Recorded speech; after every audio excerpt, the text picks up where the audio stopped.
เอาไปพี่น้องเอ้ยพาต่อเอาพี่น้องเอ้ยทักทายสบายดีเด้อพี่น้องทักทายสบายดีอยู่เพื่อนอยู่ซ่านน้องน้อยพี่น้องเอ้ยเนาะมาพบมาพอกับช่อง YouTube บ่าวนิวสะพานบุญอีกแล้วเด้อพี่น้องเอ้ยเนาะช่อง YouTube บ่าวนิว Channel เนาะพี่น้องเนาะว่าผิดขออนุญาตขออภัยนำหลายๆพี่น้องเอ้ยเนาะกะเอาพี่น้องเอ้ยมาพบมาพอกันในบัดนี้พี่น้องเอ้ยเนาะก็มาอัปเดตเฮือนซ่านให้พี่น้องได้เบิ่งได้ชมนำกันนะพี่น้องเนาะกะก่อนอื่นนั่นกะเดี๋ยวสิย่างมาเบิ่งทางนี้ก่อนพี่น้องเอ้ยเพิ่นพากันเฮ็ดหยังดีกว่าให้ดีกว่าให้บ่เฮ็ดหยังนะสบายดีพี่น้องเอ้ยเข้ามาเลยเฮาเสริมไปซะพี่น้องเอ้ยสำหรับคลิปนี้ลำลาเด้ออยู่ดีมีแฮงเบิดทุกผู้ทุกคนลำลาเลยบ่โดยได้ไปมาเลยลำลาเนาะพี่น้องเอ้ยเด้อตรงนี้เด้อสลายก็บ่มีป้าผู้ช อย่าม ท่วงมันสิเนาเอาผสมพันธุ์อย่าซี่มันสิเนาอย่าบ่อย่าซี่มันสิเนา เอาผสมพันธุ์มันแล้วผสมพันธุ์อะไรอย่าซี่น้อยไอ้หาในแปลวคาจับกล้องมาในรถนะตัวใหญ่ๆยาวๆเด้อไปแล้วสำหรับคลิปนี้สบายดีสบายดีสบายลึมีสาระหาได้มาบ่ประธานยาวสบายดี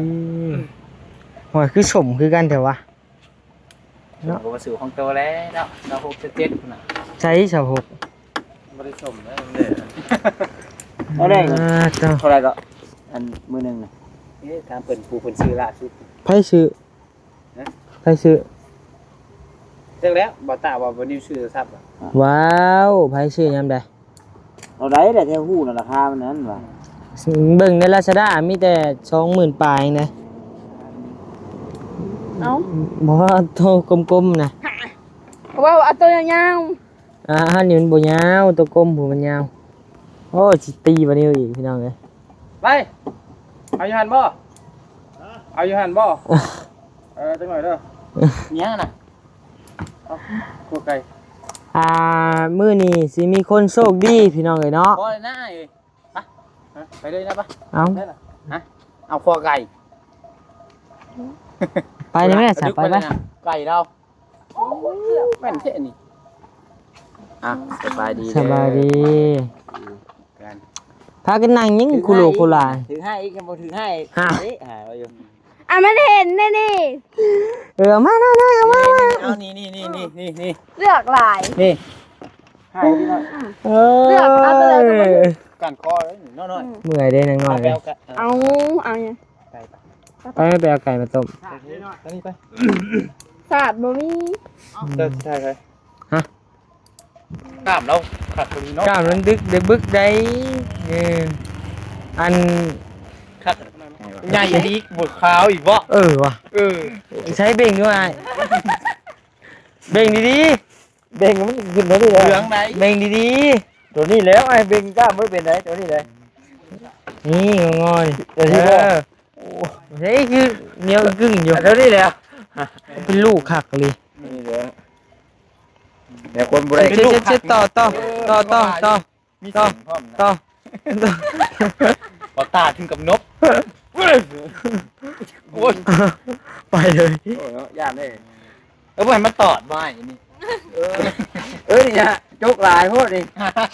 จกยังปูเชือกล่าเลยเชือกเนาะนี่แม่มาบ่ไรไปนั่งพี่บ่ไรมานั่งพี่พี่น้องโก้ยนะมือดึกมอเตอร์โทรไหมไอ้ยิบสิรถไอ้เนี่ยละโอ้มีผู้โชคดีป่ะมีเนาะโอ้ว่าตายรุ่นนั่นแท้มีบ่คนนั้นนี่มีชิดบอกโอ้มีเลยเนาะแม่นป่ะไอ้กันยังบุได้รถเนาะสวยแล้วเว็บไทยได้เว็บไทยโอ้เฮงมากเว็บไทยได้บ่แม่นเว็บไอได้โอ้เว็บยังบอกได้พอเตะได้เว็บไทยเว็บจีนเก่าตอนนี้ประมาณ47,000อะไรชื่อนะเนี่ยแต่ยังบ่บอกดอกว่าชื่ออะไรเอาเลยชื่อได้ชื่อให้คนในนี่บ่หรือคนทางอื่นคนทางอื่นคือว่ามีในนี้ใช่เอาเนาะไอ้ถามน้องถามแล้วเนาะบ่อะไรเครียดได้เหรอไอ้กับบ่ได้ถ่ายคลิปเพิ่นได้นั่นไงบ่ได้ถ่ายใหญ่บ่โทรให้เบิ่งดูซะโทรในคลิปเฮาเบิ่งดู โทรดู ดูห้างๆนะโอเคโอเค ถามเบิ่ง เดี๋ยว กระเทินได้ว่าว่าคันนี่แหละ เอาโทรดีแล้วมั้ง อืม นี่ดีเด้ เดี๋ยวคอยเบิ่งคลิปก่อนจังหวัด ดีเด้อพี่น้อง โดยอืม เพิ่นให้ถามอยู่เพิ่นให้ถามราคาหาก ระเทินเลยถามมึงเลยซะ เว้ยมาถามโมงเนาะ 4 โมงเย็นบ่นี่ถามหาเบอร์ดึกมาเตอร์ นี่เนาะเด็กพวกนั่นสิมีเงิน อ่า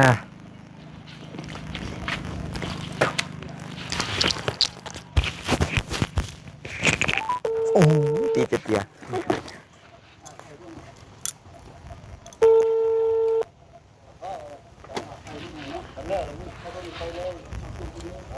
ฮัลโหล โดยสบายดี โดยสวัสดี อันอยากถามราคารถเว็บไทยปัจจุบันนี่ราคาเท่าไหร่เนาะจ๊ะบาต้าเด้อ 7,000 เท่าไหร่ก็ ที่เงินเด็ดจ้ากับ 47,000อ๋ออันนี้คืออันกระแจใหญ่บ่หรือว่าแจน้อย กระเช้ใหญ่เป็นปากเอกที่เบกงามมาเลย โอ้ตัวท็อปเลยเด้เนาะ ตัวท็อปมันจะเบรกบ่ ท็อปเลย 50,000 บาท มาต่อรองยังงานเลยเด้อ โดย ใส่ไป โอ้อันบ้าวต้าได้เคยไปซื้อเรื่อยอยู่ดิชื่ออัน โดย ยูทูบเบอร์เด้อเจ้า ยูทูบเบ รุ อ ด ร์ รุด นะ รุดได้บ่นั่นน่ะ อันไม่ใช่สาขาเจโน่หรอ โดย ตัวนี้เบอร์สาขาตลาดเขาเจโน่ก็ได้สาขาเขาไปเดินกันนะคนยุ่งนานเลย ขอบใจเด้อจันเด้อ สาขาตลาดเลยแล้วราคาทุกชุดพิเศษขับไปโลกนั้นพนักงานจะได้หาเลยก็ได้ โดย โดย นี่เรียบร้อย จากชัก 47,000หรือ 47,000 อืมแต่ว่าจะมีคนโชคดีอยู่นี่ได้เบิ่งนี่เนาะบ่ตาโทรทานได้พี่น้องเนาะ เพิ่นว่าพอได้ขี่แหน่คือว่าจมบ่มีรถบ่มีร่างว่าซั่นเนาะซื้อให้เพิ่นได้เด้อว่าซั่นเป็นผู้หญิงได้ล่ะ เงินมาแล้วบ่ ยังเด้อ เพราะอันคนที่ชื่อให้เป็นผู้หญิง อ๋อผู้ชาย คือว่า คนสิชื่อให้ เจ้าให้เขาเดาบ่ ผู้ชายซื้อให้นะแต่ว่าผู้ได้ผู้หญิง เห็นไหม จักแล้วเพิ่น คน ว่า มีผัวแล้วบ่ ไผ ผู้สิได้ ผู้สิได้นะบ่มีเลย บ่มี อ่า คนบ้านไหนน่ะ แต่ว่ามีลูกเลยมีลูกบ่ มีลูก แต่บ่มีผัว โสดยังชิงลูกหนึง จุดแต้ว ยังโสดยังคิงลูกนี่ แม่น จุดแต้ว ในโสดยังชิงเดี๋ยวว่าแม่ได้เนาะบ่มีลูกจ้าง คิง เนาะ แท้บ่สเตล เอาบ่ชิงเดี๋ยวเรามีลูกหนึ่งนี่อันเรื่องชิงมันบ่ชิงนะ แต่มีลูกแล้วเนาะบอกว่ากับบ่อยากเว้าไปหลายนะเพราะเงินเพิ่นมาเนาะแต่ว่าเพิ่นให้เช็คราคาให้เพราะว่าเพิ่นว่าเพิ่นสิซื้อให้อยู่เพิ่นว่านะบ่ยากดอกเพิ่นว่าเพิ่นฮอดนัดมื้อมันไปแล้วพี่น้องวันศุกร์เนาะเพิ่นฝากให้ บ่เฮาที่เห็นอยู่เซโปนมีผู้ใหญ่ผู้หนึงเพิ่นยังบ่เป็นในคลิปบ่บุญน่ะ โอ้แม่น เพิ่นไปอยู่ได้น่ะไอ้ บ่ฮู้คือกันเพิ่นไปเองเพิ่นบ่ได้นัดหมายกับทีมงานอหย่างเลย คนไทยป่ะ คือว่าได้ยินว่าอยากไปอยู่กับมันพอตู้7 ปีว่าซั่น ประตู7 ปีแล้วบ่ฮู้อย่างนี้เราก็เลยว่าเราหับเอาเรา ครับ เราเกรงใจมันเฮาเบิ่งเนาะ แต่ว่าเราบ่ฮู้เลยเราบ่ฮู้หยังดอกประตู7 ปีนะแต่โตครอบครัวเราเองเราก็ยังสิบ่รอดเลยเราสิไปครับคนอื่นเราอยู่นำได้จังได๋ข้าวน้ำสิกินก็ยังบ่มีอ่ะ นั่นแหละ แต่บัดนี้คือความหมายไอ้ทางอ้ายไอ้คือว่าอ้ายคำสิงบ่หรือประมาณนี้แหละ คำจริงว่ะ คำสิง ประมาณ คนดังนี่ และอันว่าอยากมาหาเอาลูกเอาเมียอยู่พี่อยากมาสั่งครอบสั่งครัวอยู่พี่เนาะอยากมาอยู่น้ำน้องไม้น้องท้าย เอ้าได้น้องไม้น้องไทยคือว่า12 13 ปีนี่ ก็นั่นแหละ มาสิว่าสาวลาวตัวแกเนาะ นั่นแหละคือความหมายเพราะว่ามาเพราะว่าบ่ได้นัดหมายทั้งใดบ่ได้ฮู้จักหยังแหละมาเพราะว่าเอ้าบ่าวไทยถูกชาวลาวต้มเด้อดิต้มอหยังบ่แม่นแล้วเนาะพี่น้องเพราะว่ามาก็คือบ่มีไผรับรู้เลยนะ เออ มาแบบ บ่ได้นัดหมายเนาะ มาแบบจวดจ้าดเลย โดย มานั่งบ่ว่าใช่มานั่งนี่ นั่นเอานั่งเบิดอยู่บ่นั่งเบิดเดี๋ยวเฮาออกให้ก็ได้ เบิดอยู่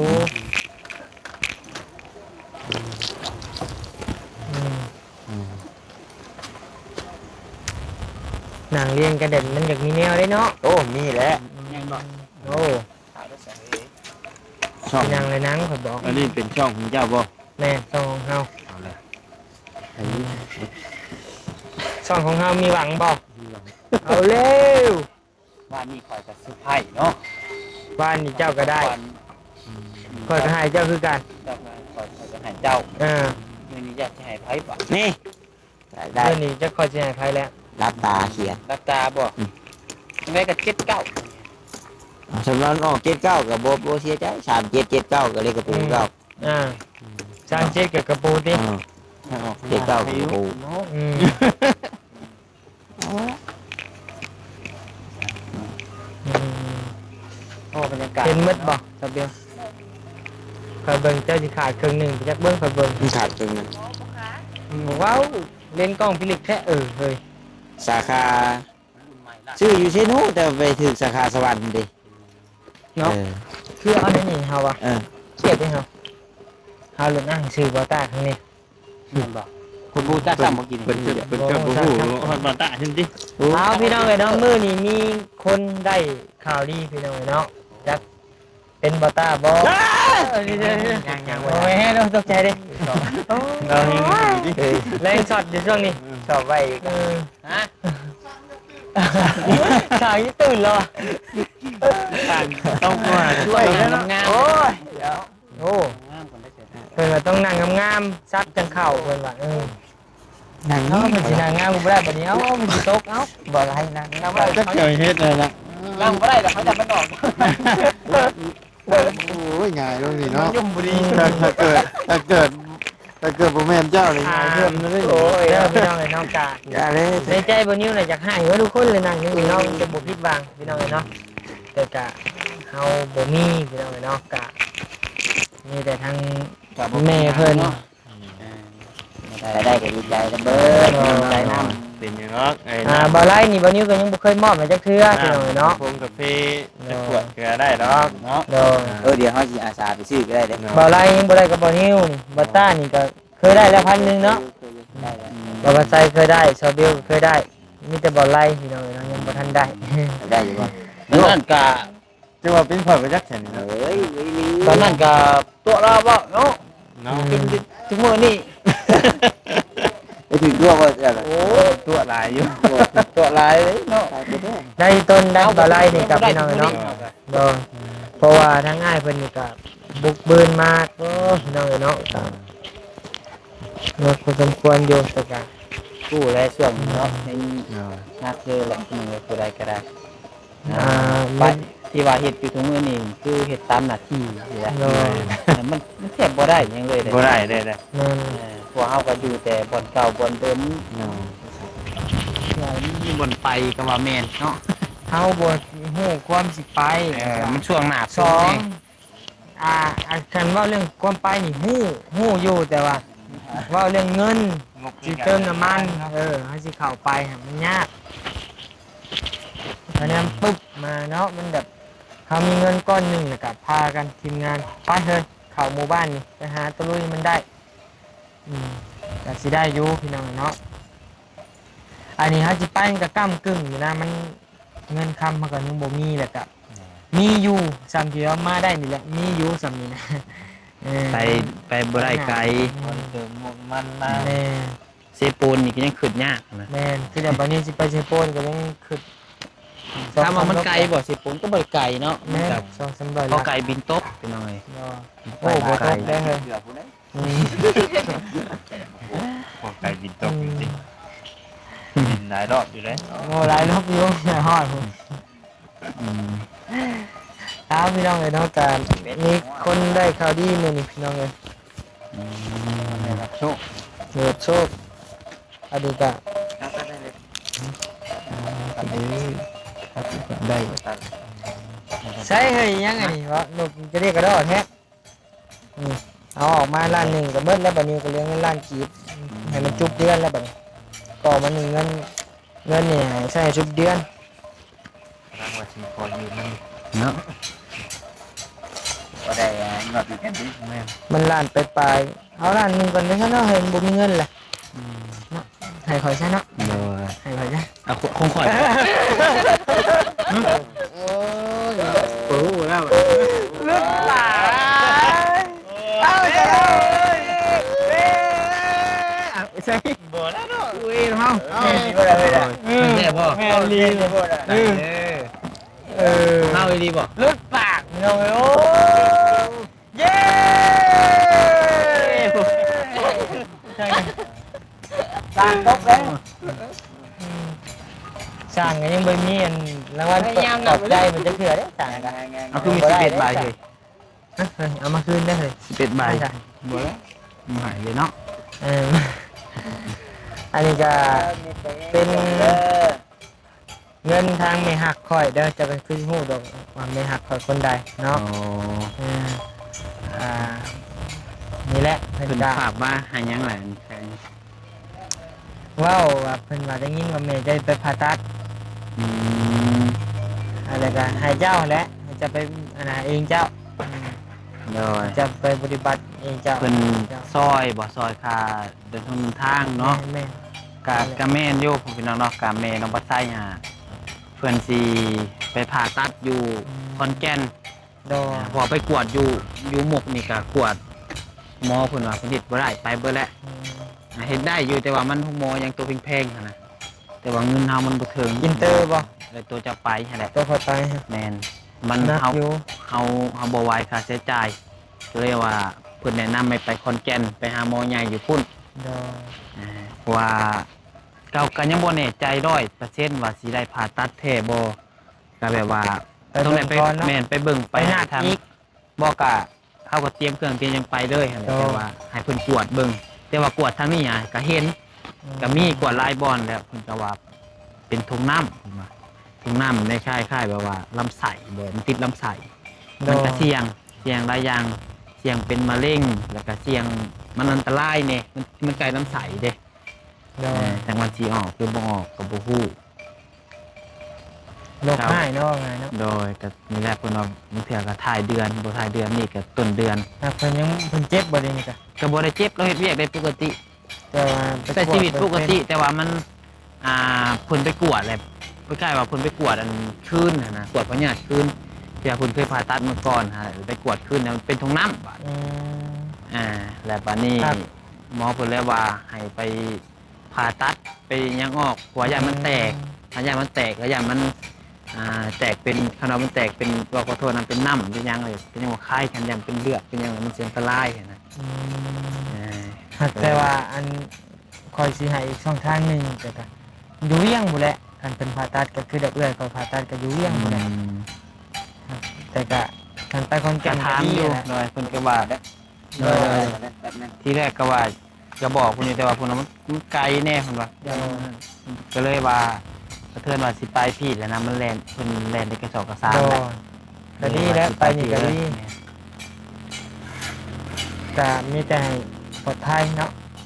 ได้กินได้อะไรแหละนี่ ที่นี่ก็หาแต่ครอบครัวน้องเบล โดย มาเป็นครอบครัวบางกระไซต่ออีกนะพี่น้อง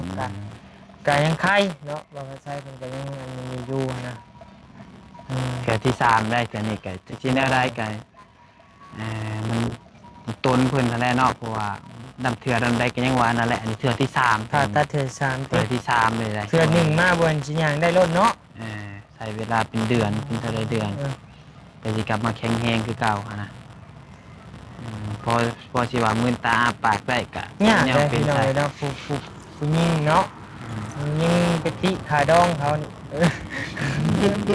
เนาะน้าเมล เจ้าระวังเจ้าสติมันหน่อยว่า100,000 บาทเพลง ได้เจ้าที่ไผ่ละโลด100,000 บาทแล้ว200,000โลด ก็ว้าวหน่อยนี่ นะ แล้วมีผัวแหละ ไอ้มีผู้บ่าว มีผู้บ่าวมีผล คนเกิดอยู่ได้เนาะเฮ้ยเล่นน้อยเฮ้ยน้าเนาะ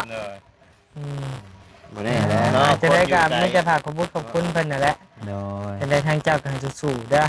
เป็นกำลังใจให้ทีมงานแต่ละคนก็ได้พี่น้องเลยเนาะ กะบัดนี้ก็อยากซอยแต่ว่าบ่ซอยได้บ่หลายคือแบบงานช็อปเดียววันนี้ก็ได้ซอยได้แต่หาเซนกีบนี่พี่น้องเนาะ โอ้ก็หลายแหละ หลาย เนาะ แล้วสำเร็จ ก็คือใส่ได้พี่น้องเนาะหมู่คู่แบบหลายคนเพิ่นซอยก็คือใส่บัตรที่เฮายันบ่มีซอยหมู่ถามว่าละหน่อยบ่สำหรับเฮาบ่หน่อยใดเนาะ ทางบ่ได้บ่ได้ไปร่วมงานครับเนาะ บ่เป็นหยังเนาะเพราะว่าน้อยก็ฮู้กันพี่น้องมันไกลแน่เพราะว่าก็มีแต่หมู่คู่เท่านั้นเนาะกับบางคนเพิ่นกับเพิ่นไปบ่ได้เพิ่นก็ซอยพี่น้องเนาะทำซอยมันคือน้อยอยู่สมมุติว่าที่หมู่หั่นน่ะ5-6 แสนนี่ถามว่าน้อยมันก็บ่น้อยได้เนาะแต่ก็บ่น้อยแล้วก็บ่หลาย เป็นอะไรกับมีฝากความขอบใจทางแม่ใหญ่คนนั้นแหละเนาะทางแม่เป็นกันยังเจ็บยังเป็นอยู่ ล่าสุดนี่คือว่าสิผ่าตัดคือกันเป็นเนาะแต่จังว่าเนาะแบบได้ยินว่าสิกันยังแน่ใจ คนยังบ่ได้ เอาจังไดเนาะจังไดกระทางลูกก็ต้องขอขอบคุณครับขอบมุขขอบใจขอบคุณขอบคุณเด้อทางเมย์เพิ่นให้บอกสื่อบ่ แม่ใหญ่ใจดีก็ได้ แม่ใจดีที่ทางต่างประเทศที่ช่วยเหลือทางลูกๆมาโดยตลอดที่คอยซัพพอร์ตลูกๆมาโดยตลอดเงินจำนวนนี้ที่แม่ฝากมากกะลูกก็สิเอาไปใช้เดินทางมื้อแม่ไปหาหมอและจังไดก็ขอให้แม่อยู่ดีมีแรงความเจ็บอย่าได้ความไข้อย่ามีเด้อปรารถนาสิ่งใดก็ขอให้ได้สิ่งนั้นอย่าเจ็บอย่าจนร่ำรวยคือแม่ลองใจก็ขอให้เดินทางปลอดภัยมีแต่คนหาคนแพงแม่ให้มาทางนี้ก็ขอให้กลับคืนไปหาร้อยเท่าพันเท่าได้แม่เด้อถูกผมขอบใจหลายๆเด้อแม่เด้อที่เบิ่งแย่งทีมงานเนาะก็ขอให้แม่ปราศจากโรคภัยไข้เจ็บไว้เนาะ ขอให้เช้าซะเนาะจากโรคร้ายโรคบ่ดี นักอาการแม่ก็ได้พี่น้องเลยเนาะ เพิ่นกะซอยเฮามาโดยตลอดเนาะเพิ่นกะมีภาระที่ว่าเพิ่นก็ยังแบบซอยเฮาหั่นน่ะเนาะ แบบ เฮาก็จนบ่ฮู้ว่าสิว่าในใดสิเอาคำใดมาเว้าเพิ่นก็ดีแฮงนะ แม่ เพิ่นก็ดีพี่น้องเนาะซอยชิบแท้ว่าทุกเดือน เนา เนาะ กับแม่เพิ่นเจ็บมาบ่ได้ก็มีแต่บอกว่าสู้ๆ ให้ ๆมันก็ แก่กำลังใจ ซอยยังบ่ได้เฮาก็ ครับ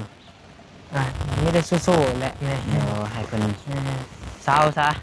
บางเทื่อก้อยน้ำเพิ่นนะ แค่ว่าเพิ่นได้ผ่าตัดบัดนี้ขนาดเพิ่นกลับมาขอให้แข็งแรงเด้อแม่เด้อเนาะให้บุญรักษาเทวดาคุ้มครองตนเพิ่นพี่น้องเนาะเพิ่นจังความสิว่าทางนี้ก็ได้ เจ็บแม่ลิ้นนะ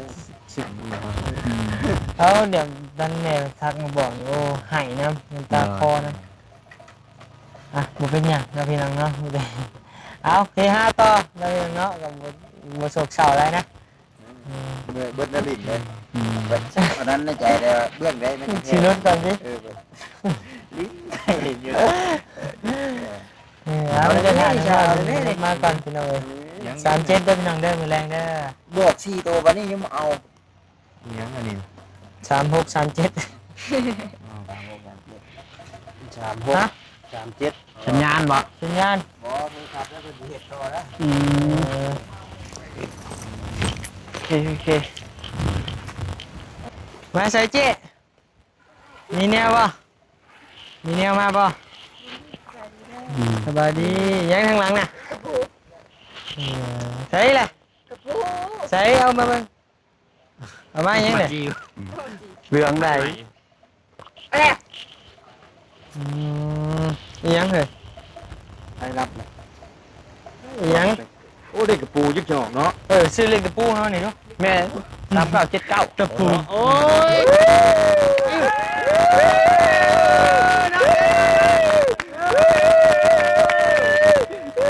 เร็วต่อจะนอนตามหลัง ขึ้นน้ำมูกเลย ไปจ้ะพี่น้องเอ้ยขออยู่ดีมีแห้งเด้อพี่น้องขอปิดคลิปเพียงเท่านี้ก่อนพี่น้องเอ้ยอยู่ดีมีแห้งโดยสบายดี สบายดี น้อยถ่ายรูปดีๆหนบมืองามยายสิถ่ายรูป ลืมเลย43แบบ แคบถ่ายแคบเอาโคกคือว่าไปล่างอีนางกำแพงเลย ถ่ายน้อยยังบ่ได้ 36 37 ยังบ่ทันนาทีซ้ำให้ได้4 24เนี่ย เอาเบ๊ะ เจ้าหาแล้วโอเคบ๊ายบายตาลุงโอเค เพื่ออะไรวะ